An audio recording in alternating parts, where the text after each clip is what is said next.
苗栗社文林书单机中，今年2月伫咧徛街附近起互2个人无着伤，即马地检署是警早终结，甲这2个人依法提起公诉，求判10个月以上。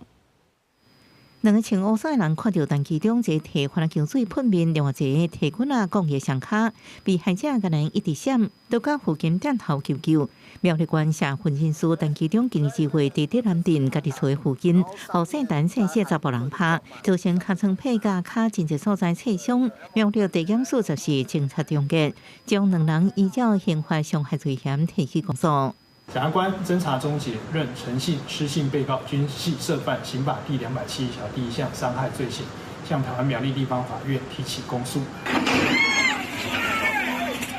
陈其中参加社会环保运动10多年，捌做反困苦事业废弃物掩埋场自救会总干事，即嘛是台湾救护保育协会专员、苗栗县环境保护协会理事长。真侪环保抗争现场让伊看到伊的身影，讲代志发生了，亲人真惊吓，搁伫徛街装监视器，这传汉明显是有无国义，或许是阻挡一寡影响环境的开发和地数，检警应该找出幕后黑手。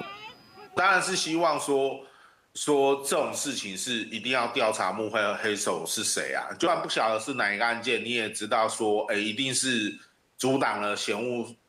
设施的兴建，或者是它的环评过程，然后被人家教训嘛。检方表示，2个嫌犯对积极参加公共事务者施暴，公然挑战民主社会保障人民的核心价值，可能提出寒蝉效应，严重侵蚀民主法治基础，请求法院处10岁以上刑度，来确保社会秩序甲民众安全。记者综合报道。